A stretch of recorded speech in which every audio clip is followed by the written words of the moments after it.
So I'm going to switch gears then. I'll leave time for questions later, but I'm going to get through some of these.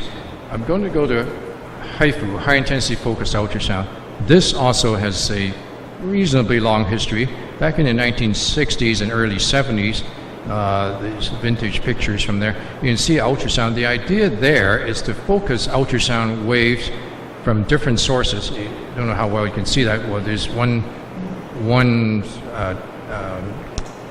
projection from there, another one, and they're all focusing into one spot. And so hence the term focused ultrasound. And because the energy is additive, they're all coming together, it increases the intensity of the heat, so it's high intensity focused ultrasound. That's how that started. In fact, dating back 1950s to the 1950s, they were using this, and I'm just showing you this, central nervous system disorders, like the brain. Well, when you're treating the brain, obviously you've got to be pretty precise. You can't afford to spray off to somewhere else and attack different parts of the brain.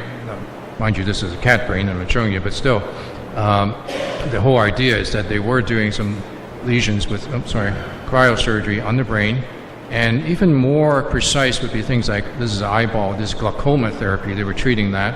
And then it was adopted for the prostate in the 1980s, a group in Germany and Austria and in Indiana in the US.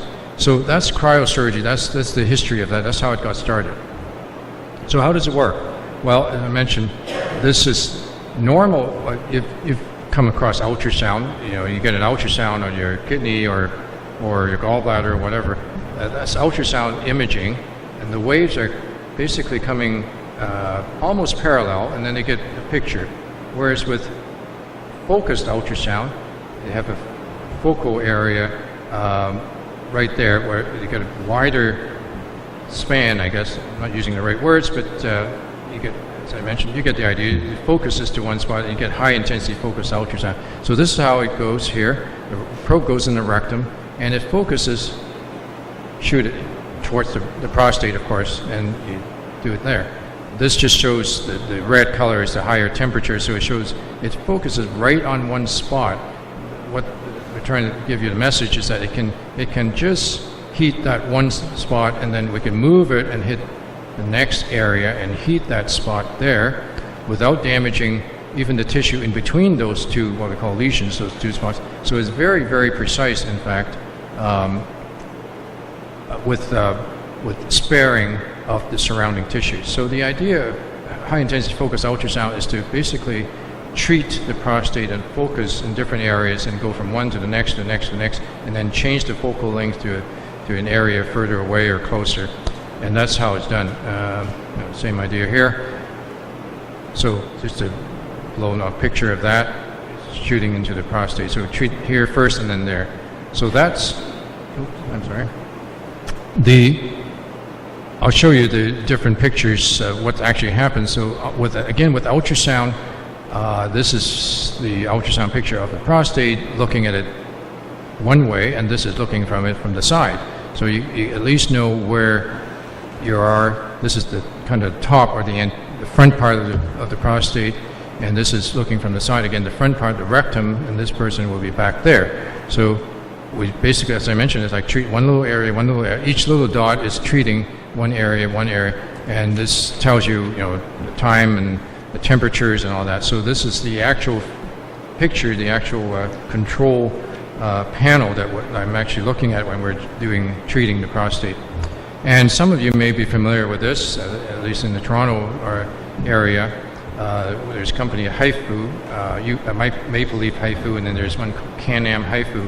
These are companies, private enterprises that are associated with some of the physicians, urologists in this area that are doing this. Now they're doing both primary treatment, again, as first-line treatment, and some as salvage treatment for after radiation failure, but mostly as primary treatment in place of, say, surgery or regular radiation. Now I won't get into details, whom they choose as their candidates and so forth, but obviously these are commercial institutions they charge certain fees for their efforts. The two machines that are available currently, one's called Ablatherm. Some of you may be familiar with that. The other is Sonoblade. They're just different machines. They're different technical things. I won't get into details. This one you lie on the table there. This one you have just a hospital regular operating room bed, and this is the machine here. Different companies. Technology is relatively similar in the end, but slightly different approaches. Both are done, again, general anesthetic or spinal anesthetic. It's a day procedure, 2 to 3 hours. The number of machines and the number of cases have increased a fair bit over the different parts of the world, and mostly in Europe, but a few places, North America. Actually is not available in the U.S., still not available in the U.S. as primary treatment.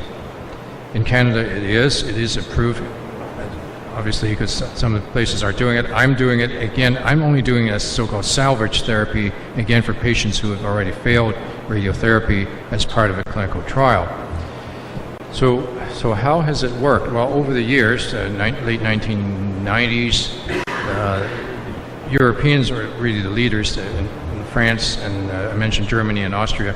The early experience, sometimes they had to repeat it 4 or 5 times, the same procedure, and some of them actually do what we call transurethral resection, scraping the prostate a bit first before doing the treatments with one of the machines.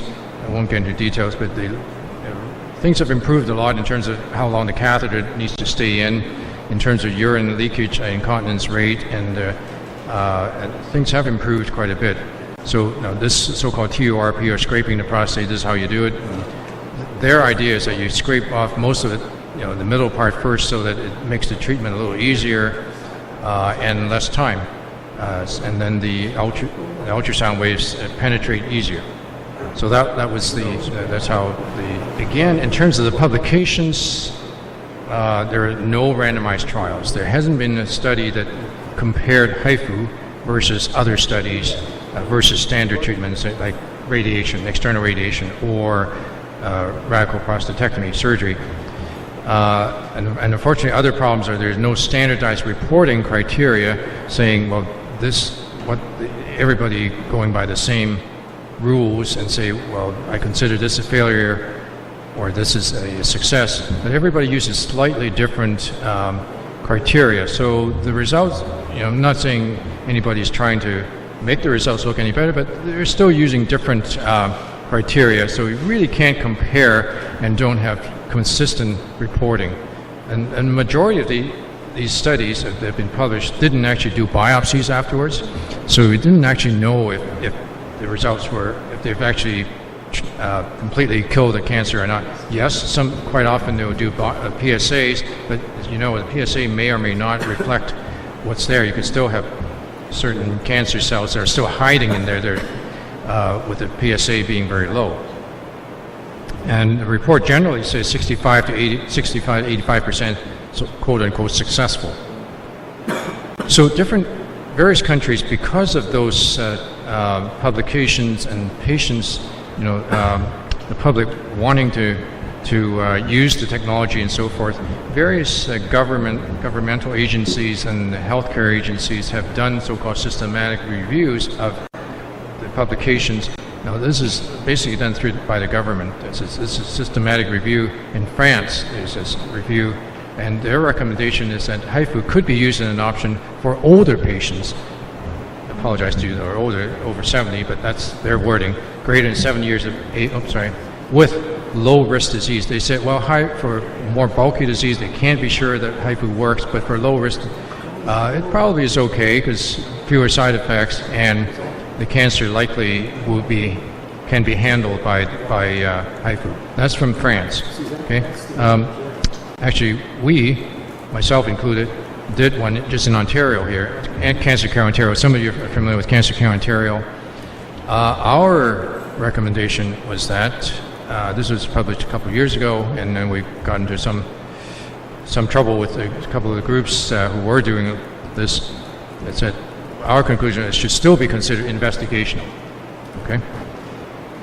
In the UK, First, they did a study, the National Institute of Clinical Excellence, called NICE. The recommendation in 2005 was that HIFU should be a treatment option. But then they turned around. A little later, 2008, they said it should only be used in clinical trials. So as you can see, there's still no consensus, no agreement of where HIFU stands at the very moment. It could be used, and it is used, but it's still no definitive results yet. And that's, again, for primary treatment. Okay? What about salvage, following radiation therapy?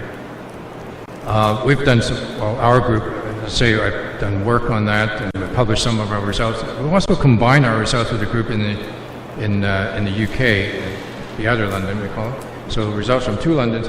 The results aren't that great. 1 year later, we did biopsies. About 60% still had no cancer on the biopsies, but in 2 years, it's down to 43%. So, again, the results certainly aren't stellar by any stretch of imagination. But again, these are patients who have already failed radiation, who don't have as many options. So we're still carrying on and offering that as an option for people who have failed radiation. But we screen them very carefully, make sure they don't already have other signs of disease, that cancer hasn't already spread somewhere else. Okay, well, just moving on to brachytherapy, radioactive seeds and rods. I don't have a lot of details on this, but basically as primary treatment for quite a while, at least in Ontario, it's been accepted as treatment for localized cancer. PSA is to be less than 10. The Gleason score, how aggressive the cancer is, Gleason score of 6, so less than 7, 6 or less. But recently, they eased up on the restrictions somewhat, and now some Gleason 7s are eligible. Some patients with Gleason 7 are eligible. So how is it done? Well, some of you have had it already, so you know. But basically, for those who are not familiar with it, put seeds in the prostate like that, and each little seed is radioactive. So the idea is that this one will take care of that little area around itself. This one will take care of the area around it.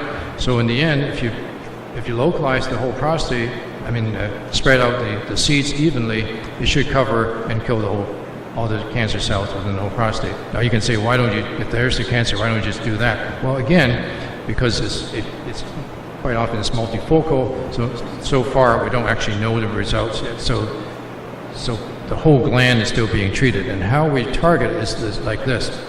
We map it out, and we plan it as we know each seed is capable of delivering so much radiation damage, and then we add it all up and give a plan as to how it's being treated. So again, schematically, this is how it is.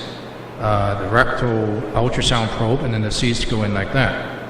Now, each seed is the size of basically like a grain of rice. It's smaller than a dime, so you can see how small these are. And now we're putting them in a strand so that it looks like that. Basically, you know what this is? There's a game of Battleship. That's exactly what we're doing here. Because in the operating room, we actually planned it ahead of time and call C7. So you go C7, and then you go across, and then we put the seed. Well, this is how we plan it and actually deploy the seeds for brachytherapy. Now, the so-called reprostrand, schematically, this is how it's done. But some seeds could, be outside.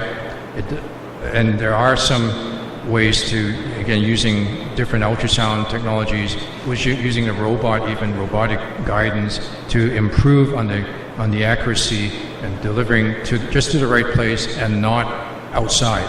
So that's basically brachytherapy. That's how the seeds look afterwards. Now, there's also a variation of that, so-called high-dose rate radiotherapy. That's so-called super-seed radium-192. And what that does is just this variation of this. And they're actually rods, like metal rods that actually are placed right into the prostate. It looks pretty uncomfortable, let's say. They're like this.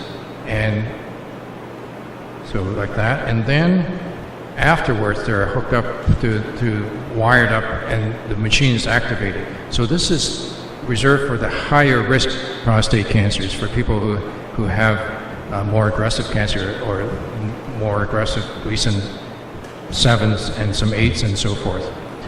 So against selected patients, the high dose rate, this is how that's done. So, right, and again, as I mentioned, different technologies. We're using MRI, using CT, using three-dimensional reconstructions to guide us in placing the seats, and we have better ways to track how much radiation has been given, whether it's adequate, whether you still get a cold area, whether they're supplemented with other radiation afterwards, and so forth. So this is the brachytherapy.